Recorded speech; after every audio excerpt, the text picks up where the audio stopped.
I'm at a-hole for refusing to take my nieces/nephews out to fun places anymore since my sister won't help with the bill. My little sister has 6 kids, 10 male, 7 female, 6 female plus 6 female, 4 male and 2 female, who I love and babysit when I can. I'm child-free, and my husband and I have a decent amount of fun money saved for us to spend on whatever we want.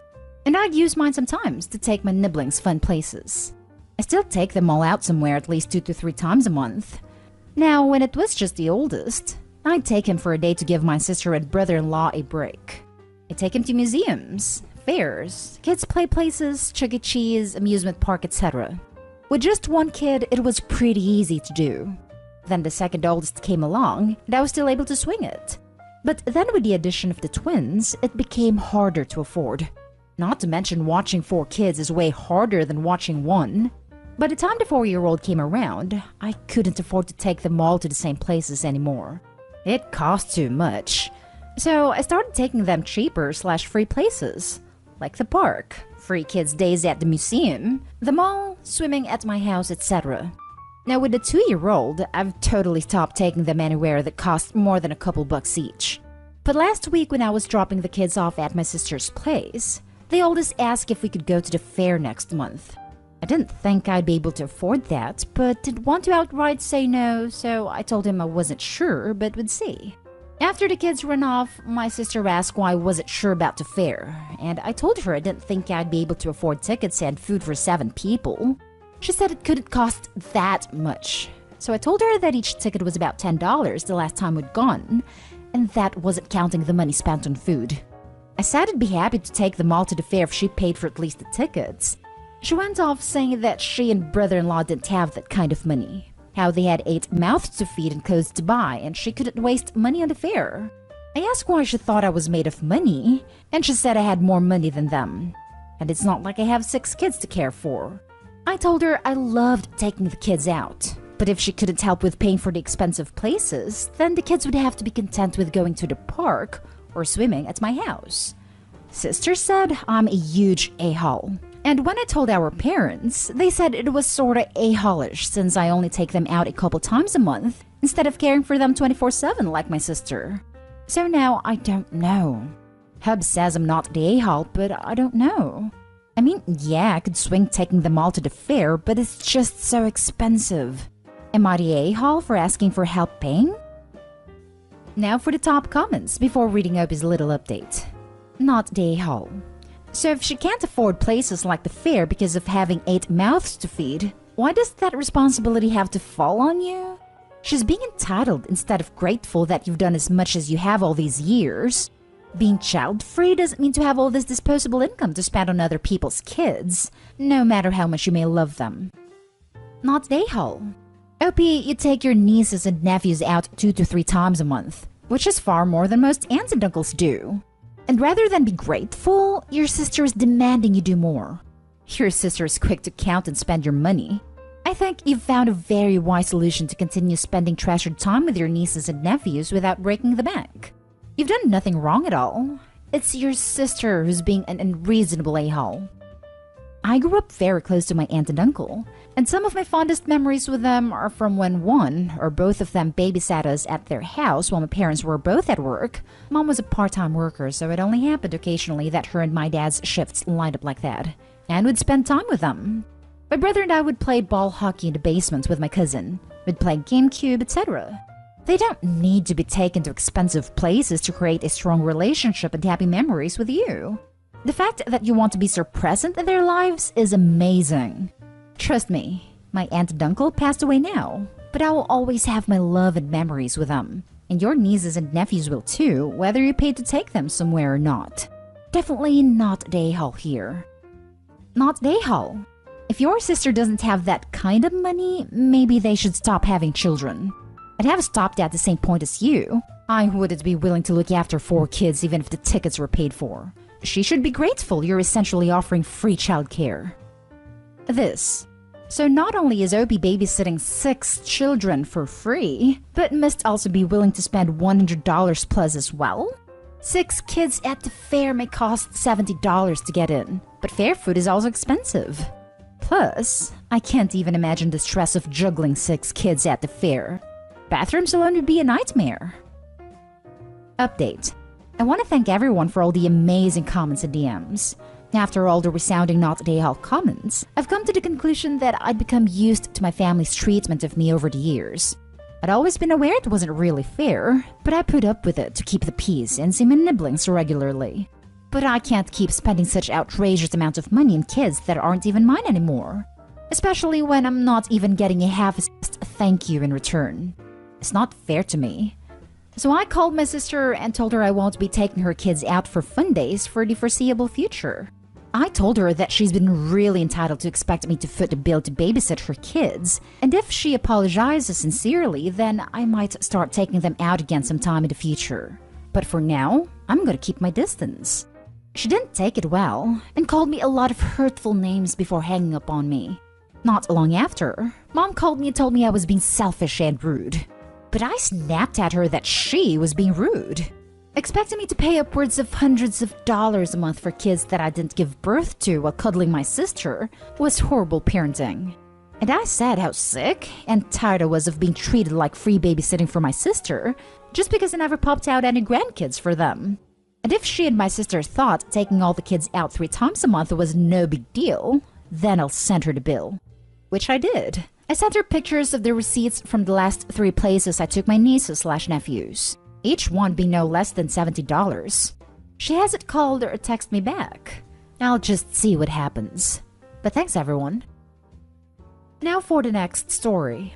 Am I the a-hole for telling my dad to buy stepsister old consoles if he wants her to have them so bad?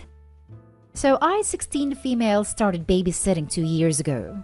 I then moved from that to a retail job back in October. I have saved some money and decided to indulge in getting some vintage consoles. Consoles I missed out on, but see games I want to play. I found places that sell them pretty cheap. I've always been a gamer, and it's the only passion I'm glad I can explore more than the older stuff. Ever since I got a 3DS, not one of the older consoles, but I wasn't allowed to have before, my stepsister, 14 female, has wanted to use them too. Mostly the PlayStation and Nintendo consoles. I have always said no. She's careless and demanding, and to me that's the #1 reason she isn't going to get her hands on them. One day we got into a huge fight over it, and she laid on a guilt trip about siblings always sharing, how I'm her big sister and should include her in this stuff. I told her it wasn't going to work on me. She ran to tell my dad, who has bent over backward for her since he married his wife 5 years ago, and sure enough he tried to do the same again. He told me they weren't really mine since I was his minor kid, they were his. And he wanted me to share with her.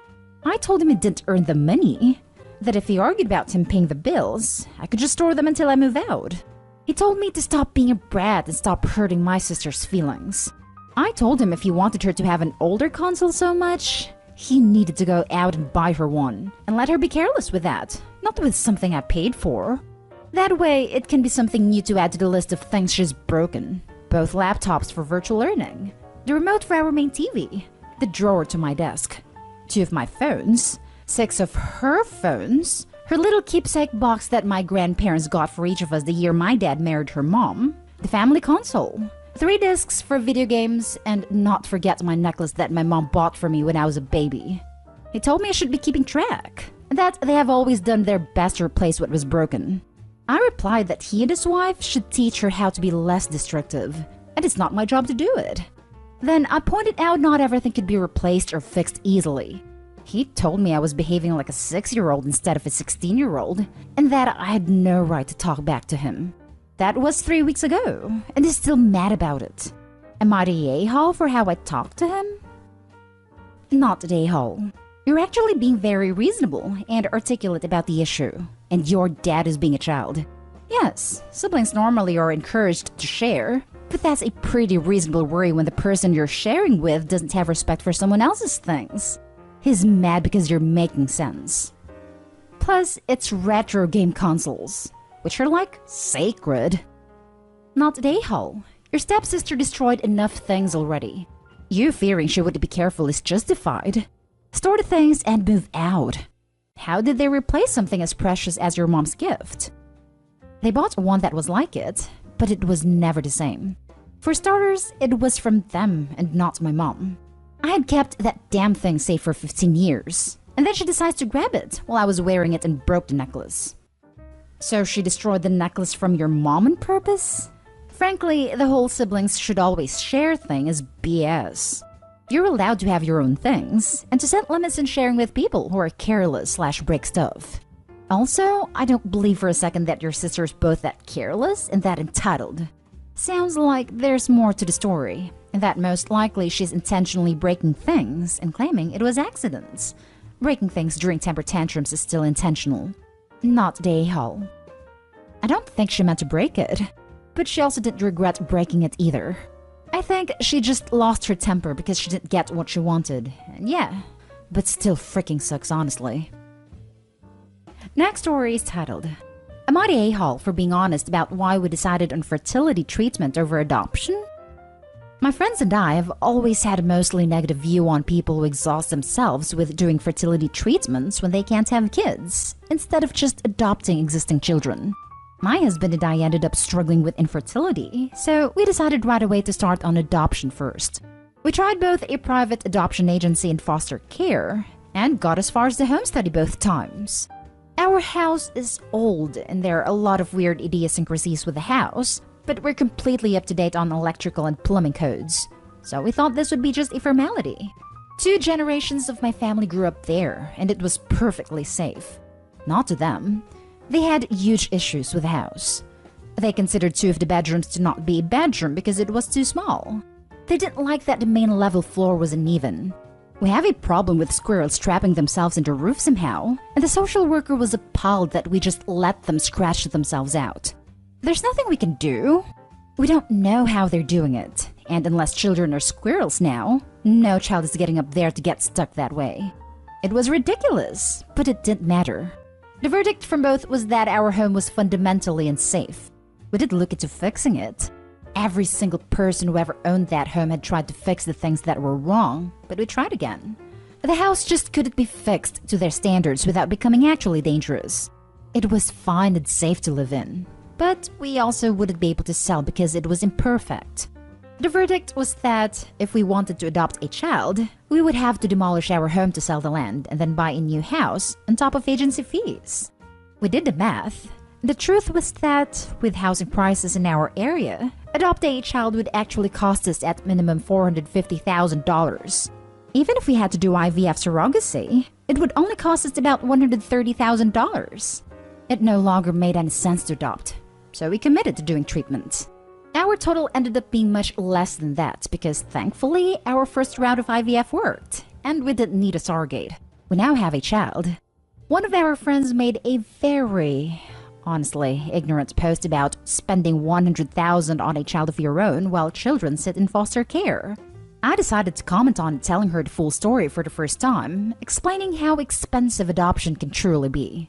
There's been a lot of comments, and now she and some of our friends are now mad at me for making adoption look like a bad and terrible thing.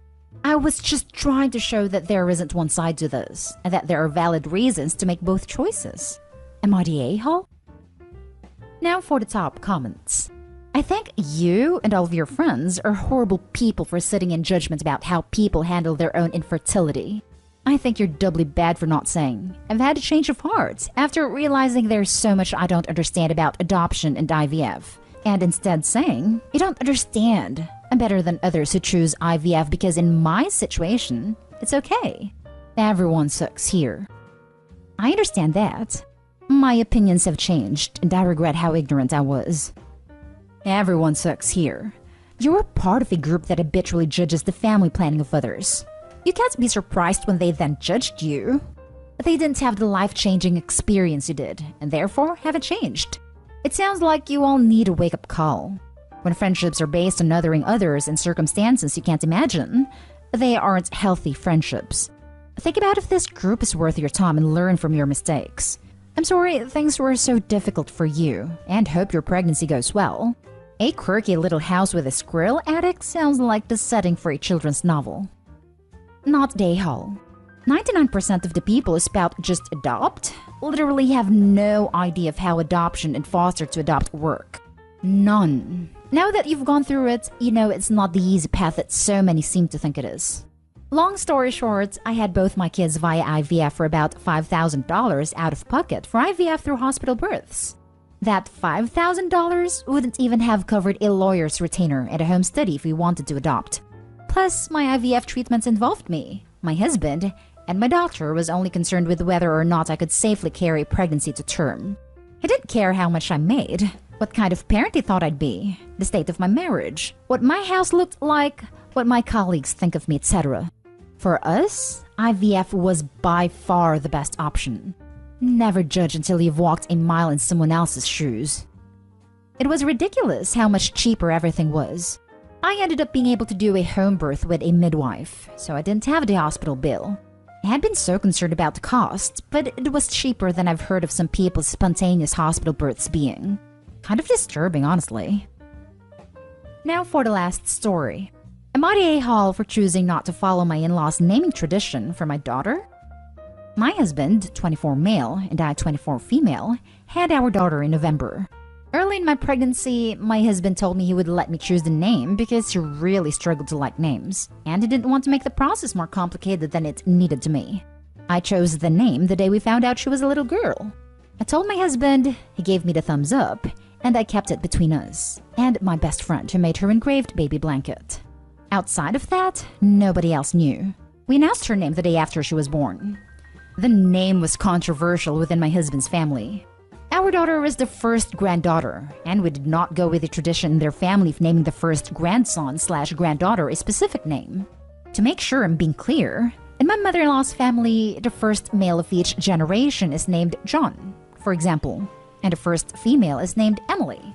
Mother-in-law's oldest grandson is John, but our baby girl is the first granddaughter and was not called Emily. They are very hurt that I would not honor their tradition. It has become a feud because they feel like I disrespected them, and that I should have wanted my daughter to carry on a long-held family tradition that means so much to the family, and I have struggled with some guilt since. My husband told them it was our decision, and sooner or later the tradition was going to be broken, and I did nothing wrong. But my mother-in-law, and especially my oldest sister-in-law, the mother of John, have not given up. Sister-in-law claims that by using a different family middle name, a name shared by both a grandmother of his and a grandmother of mine, it was an even bigger middle finger to them. I told them she is mine and my husband's daughter, and our wishes should be respected. They claim it was still a Nahal thing. Am I the a-hole? Not the a-hole. Repeat after me. I'm sorry you feel that way. Call us when you're over it. This. I hope no one in their family wants to document their genealogy. That would be a nightmare with all those Emilys and Johns. It also becomes a big problem in the digital age with mail, medical records, insurance, etc. Trust me, my husband's grandfather changed his name to a name he liked. Let's say Michael. Then he named his son Michael, and his daughter named her son Michael, and my husband is also Michael. Not one of them goes by Michael except on legal documents. We're constantly getting mail for each other, having to clarify records, etc. Yes, I honestly love my son's name, named the third, but using the family name was a huge mistake. Name Senior is an imprisoned child violator. Name Junior always had issues with background checks before she transitioned to female when our son was 3 years old, and then she hated constantly hearing her dead name. Not Dayhole. This entitled mentality that some family members have over their kids' lives is unbelievable. Name your child what you like and enjoy the good life. Also, congrats.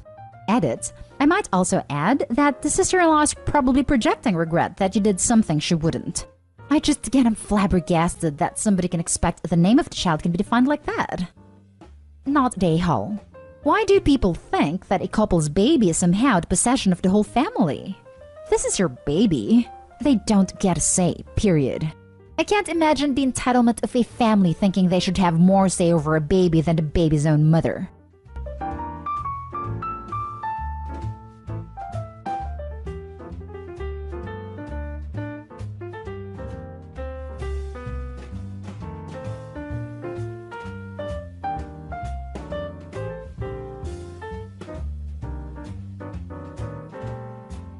Update. Am I the a-hole? My fiancé told me, this is it. Take it or leave it. So I gave him the ring back and told him to get out of my house. Original post. My fiancé Tom, 37 male, and I, 28 female, have been together for 2 years. He moved into my house 6 months ago and proposed a month ago. I thought we were solid, but now I'm questioning everything. I inherited a fortune 3 years ago. It changed my life, but I live below my means. I work part-time as a teacher, travel, and have a non-profit in the works. I budget carefully so the money lasts. Only my dad and sister know the full amount. When Tom moved in, I paid for everything except most groceries. He wanted us to eventually buy a bigger house together so his dad could move in. I said no to living with in-laws, but suggested maybe a separate unit someday. He pushed back, but agreed we needed to discuss finances first. Tom earns about $10,000 a month and has $100,000 saved. I have millions invested and about $40,000 a month in income from it. When I told him, he was shocked. He said if I have so much, why not just buy the house and cover everything? I explained that just because I can doesn't mean I should. I proposed separate finances, a joint account for expenses, and splitting costs proportionally to income. I also told him I wanted a prenup. That's when things blew up. He argued we should be equal partners, meaning I buy the house in both our names even if he doesn't contribute. We fought about this for days. Eventually, he gave me an ultimatum. Final offer. You buy the house, we each own 50%. I'll sign the prenup. Take it or leave it. I asked if that meant breaking up if I said no. He hesitated, but said yes. So I left it. I took off the ring, told him it was over, and that he needed to move out. He backtracked, saying he didn't really want to end things, just wanted me to agree. He accused me of throwing away our relationship for money. I told him he threw it away by demanding I fund our life and give him half of the assets I work to protect. Now I'm wondering if I sabotaged my relationship. I love him, but I don't think it's fair to bankroll a grown man or accept ultimatums about my own money. Am I the a-hole? Edit. When we first started dating, he understandably questioned how I managed my lifestyle on a teaching salary. I explained that I had a small inheritance which allowed me to buy my house and have some savings to live on. I admit I may have been wrong to be vague, but at the time we were just starting to date and I wasn't comfortable sharing all the details yet. My house is nice, but nothing extravagant. And during our relationship, we always split expenses 50-50, dates, trips, everything. When he moved in, I offered to keep covering the utilities, since I was already paying them, and he would handle groceries. Things were fine until after we got engaged. I pushed for us to discuss everything openly before marriage, and we agreed on most things. About his father moving in. This isn't something he wants right away, but he says eventually his dad would move in so he can take care of him. I adore his father, but I personally don't want to live with in-laws. His solution was that we should buy another house together, so he would feel like it's our home instead of him living in my house.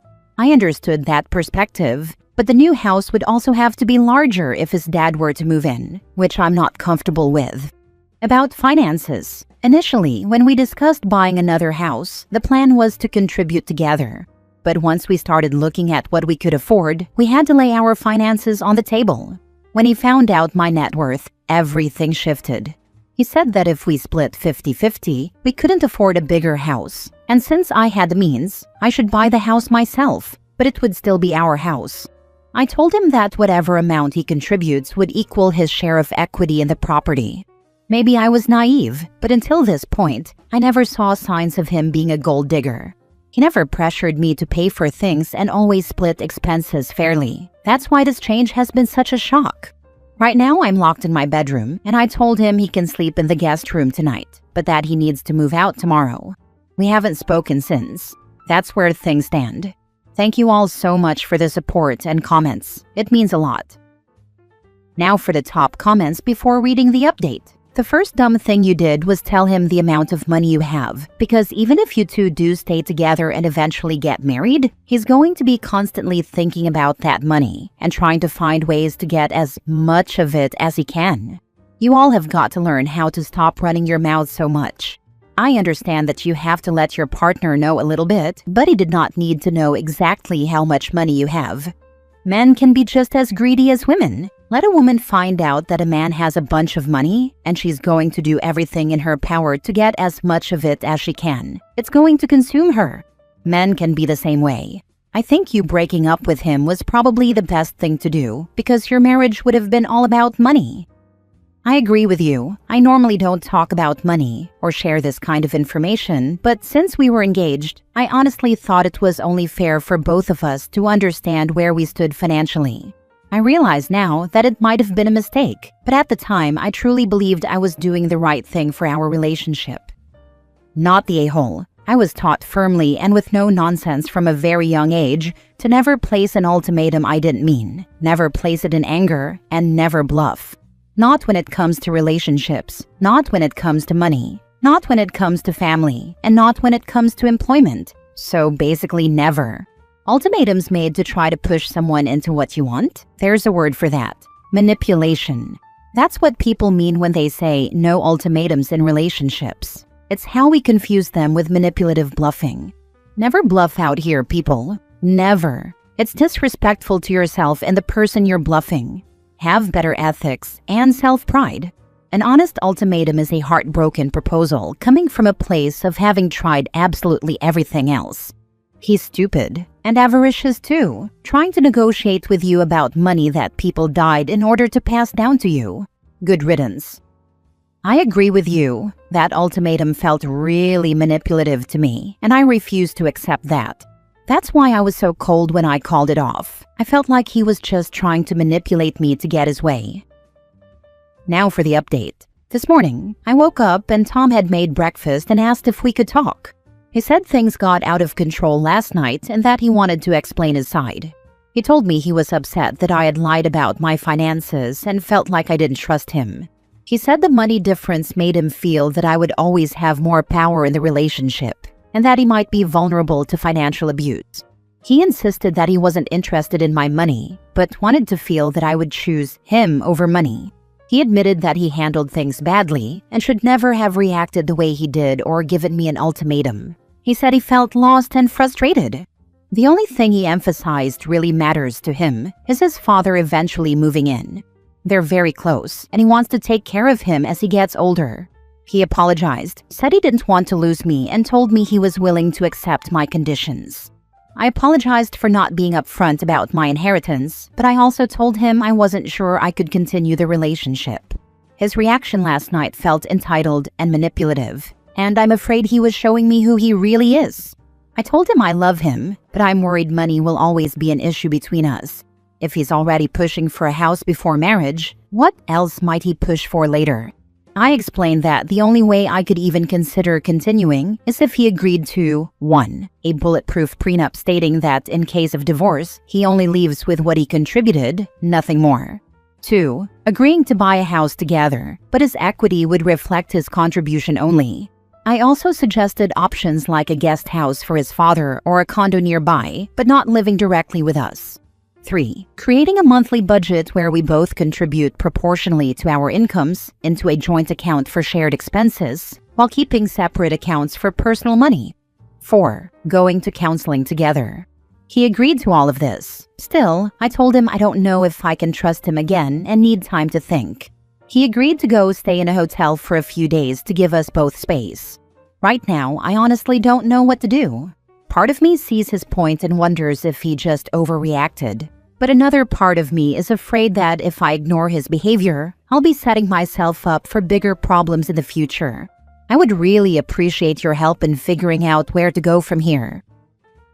Change the locks on the house while he's at the hotel. I'm serious. Like you said, he's untrustworthy at this point. If you have a sick family member, you and your family look after that person.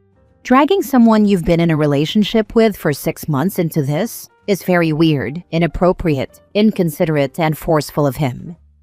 Thanks for the advice. I'm calling a locksmith to change all the locks just in case. We've been together for 2 years, but only 6 months living together.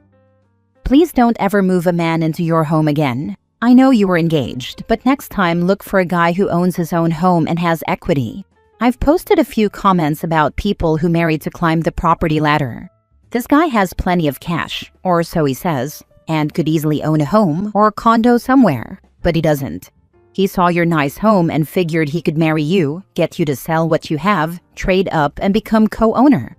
Because once you marry and buy a new house, that's marital property. Don't do this again, please. You don't need to date men in your financial bracket, but find one who did what you have done. Invest in a home for himself. Money doesn't change people, but it exposes their true self. Take that information as you will. It's funny because my relationship mirrors OP's in a lot of ways. I make about half as much as Tom. My partner has several millions of inherited wealth across various accounts and trusts, and when her father dies, she'll inherit around $20 million more. We are engaged currently. Tom's behavior is very strange to me. Like I said, I make about half as much as he does, about $5,000 take-home per month, but I consider that a good job. I'm a nurse, so I have a lot of security. I'll never be independently wealthy, but I will always be able to afford a modest but comfortable lifestyle. Because of that, I want no part of my fiancé's finances. The house we live in is hers, and I am so fortunate for that because I don't pay rent. I also don't have to worry about major unexpected expenses. Cat needs surgery, car broke down catastrophically, house flooded. My partner has got it covered. I cover groceries and pull my weight when it comes to house chores. I keep her informed of how much I have in my accounts, and if she needs me to chip in a bit more, I do, but mostly I can save a lot of it. We have an ironclad prenup in the works right now, and we were both very clear early on about requiring such a thing prior to marriage. I've seen how stressful it can be managing so much money. It's a blessing in our lives, but it's also a huge burden and a ton of work for my partner in a lot of ways. I want no part of that stress. I'd much rather support my partner from the sidelines without staking any claim to her fortune, because at the end of the day, I benefit hugely from that fortune, even if I am not gaining equity on a house or anything else. I don't factor in breaking up, because that was never my money to begin with. It's nice to know that despite the wealth disparity between us, we agreed really early on that we'd keep our finances mostly separate, responding to each other's financial needs on a case-by-case basis, and that we wouldn't fight about money. Over 3 years in, we've kept up that bargain. I couldn't imagine laying out ultimatums to own a stake in my partner's home, demanding she support my family with her money, etc. It just seems so wildly presumptive, entitled, manipulative, and simply greedy. There is a world of difference between I need financial support or my father will be homeless and buy me and dad a mansion so we can all move in together. What? No, a guest house is unacceptable, even though you've been clear about not living with in-laws. As if being rich means you can't have boundaries around how you want to live your life. It's fishy to me because it's exactly the opposite instinct I have with my partner. I simply don't care about her wealth outside of it being extremely convenient in the case of true emergencies. All I want is a healthy, loving relationship with this person, and I am so lucky to have that. Why would I demand more? Tom is a fool for pushing his luck, and I just do not understand that motivation. I have no explanation for it aside from good old-fashioned greed. It also says so much that he accused OP of lying about her finances. Newsflash, Tom. Many wealthy people keep it low-key because people get weird when they know you have money, like you are doing now. Last story. Am I the a-hole for not allowing my kids 11 and 13 to travel to the Middle East, Dubai, with their dad this winter to visit his family? I, 41 female, had a very difficult marriage with my ex-husband, 42 male, who was financially and emotionally controlling. We lived in the Middle East after our marriage, where he kept control of my and the children's passports and restricted us from traveling. His family constantly interfered and caused conflict, and because he was financially dependent on his father, he never defended me. Eventually, we came to the US with my children. His family told me I could only return if I followed their rules. Sounds crazy, I know, but I chose to stay in the US, built a career in IT, and ultimately left the marriage. Since then, we've been co-parenting. I have primary custody, and while he pays child support, he refuses to provide clothing or essentials for the children, and instead deducts those expenses from my child support payments. I currently have a case pending with the Division of Child Services regarding his violations of our agreement. He does not have a job and relies on his family for income. Earlier this summer, he asked if the children could go with him to the Middle East. I told him I was not comfortable with that, especially given the risk that he could keep them there without my consent. Since then, he has been ignoring me completely. He only speaks through the children, has ignored over 20 of my messages, and I later discovered he blocked me.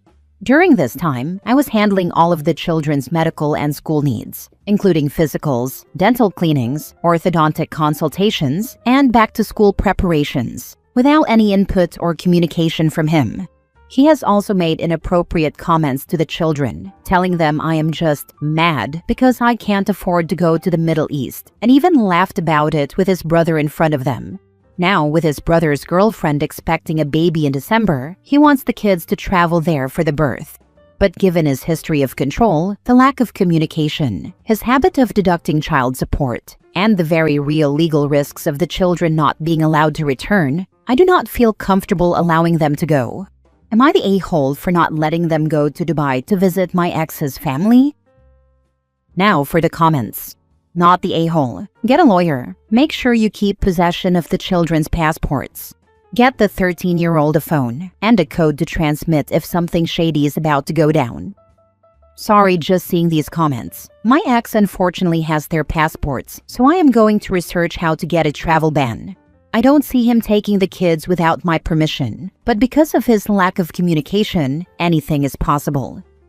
Don't wait. Lawyer up. Make sure he cannot take the children out of the country. Get a court order. Do not delay. This is not a wait-and-see situation. This is a call-your-lawyer-yesterday situation. Protect yourself and the kids before he does anything questionable. Not the a-hole. High risk you will never see them again if they go. It reminds me of a story in Canada whereby the ex-husband took the child on vacation to his home country and left his daughter there. He returned to Canada, was charged and jailed, but his daughter refused to return. The father's family influenced her and she didn't want to see her mother, even though the judge told the man to have his daughter return. I felt horrible for the mother. She was depressed and was suffering. They turned her daughter against her, and she now lived in another country that made it difficult to pursue further legal action. There are more of these types of stories online, so it's not uncommon. Also, I don't know if this would help, but get a lawyer and perhaps contact authorities. Because if your ex has their passports or gets them new ones, it's easy for him to take them on vacation and you not know. I'm not sure what the protocol is, but it's best to have something in place in case your ex pulls this type of stunt.